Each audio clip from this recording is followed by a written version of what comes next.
नमस्कार मंडळी, मी मनीषा परत एकदा तुमचं मनीषा कुकिंग वर्ल्डमध्ये स्वागत आहे. तर आज मस्तपैकी स्पेशल असा बेत होता. आमरस, पुरी, पापड आणि श्रीखंड.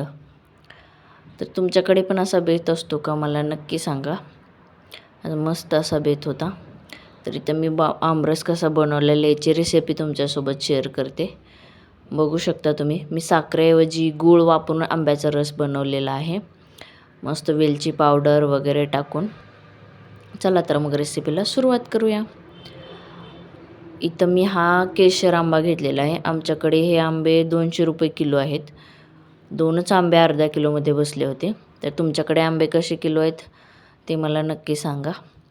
तर इथं मी 2 आंबे घेतलेले आहेत. तर ते व्यवस्थित धुवून घेतले. असं पिळून त्याच्यावरचा चीक काढून घ्यायचा पहिला. व्यवस्थित धुवायचे. बाजारातून कुठली पण आणलेली वस्तू पहिला आपण स्वच्छ धुवून घ्यायचे आणि मगच नंतर घरात वापरायचे. तर व्यवस्थित धुवून घेतल्यानंतर मी त्याला व्यवस्थित असं दाबून पिळून घेतलं. मग नंतर त्याच्यातला सगळा रस काढून घ्यायचा. बघू शकता इथे तुम्ही. तर हे गोड होते एकदम जास्त आंबे, म्हणजे एवढे पण गोड नव्हते तरी पण होते बऱ्यापैकी. हे सगळं ते कैरी दाबून आंबा दाबून त्यातला रस वगैरे काढून घेतला व्यवस्थित असा. आणि नंतर इथं मी ते रसाचं बाजूला ठेवलं आणि जे त्याची साल आणि कोय राहिलेली त्याच्यात थोडंसं पाणी टाकून परत नंतर थोडासा रस काढून ते हे करून घेतलं. आणि इथं मी साखरेऐवजी गूळ वापरते. आमच्यात गुळाला जास्त हे करतात, म्हणजे साखरेच्या आंब्याच्या रसापेक्षा गुळाचा जास्त आवडतो आमच्या घरी.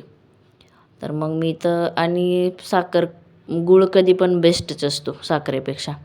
त्याच्यामुळं मग मी गूळ इथं बारीक करून घेतलेला आहे, म्हणजे जेणेकरून पटकन विरघळावा तो गूळ.